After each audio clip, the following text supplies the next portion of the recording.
Mungu bado anasikia. Ninafungua kila kifungo kilichofungwa katika jina la Yesu. Ninasimama kinyume maneno yaliyotamkiwa, maneno ya laana yaliyosema na mababu, maneno ya laana yaliyosema na wajirani, maneno ya laana yaliyosema na wafanyakazi wenzako ya kwamba hutafanikiwa. Ipo nguvu ya Mungu katika kanisa letu ya kwamba ungi wakati wako. Tunafungua mikono kwa jina la Yesu, tunafungua matumbo kwa jina la Yesu. Walisema utapata mtoto, utapata sio mtoto tu, ila mtoto ambaye anakuja kuwa kiongozi, mtoto ambaye atakuja kuwa laana katika jina la Yesu. Mungu anafungua maumivu yako ya tumbo, maumivu yako ya mgongo katika jina la Yesu. Ipo damu ya Yesu inatembea, damu ya Yesu inatembea, damu ya Yesu inatembea.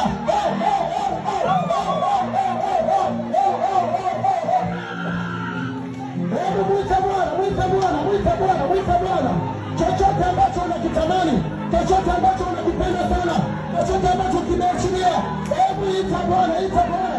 Ni wakati wako wa kuinuliwa. 2025 Mungu anakupa zaidi ya ulivyoomba. Mungu anakupa zaidi ya unavyotaka. Mungu wetu si Mungu wa moja moja, ni Mungu wa utoe katika jina la Yesu. Mungu atakupa zaidi, more than what you need, more than what you need, in the name of Jesus, in the name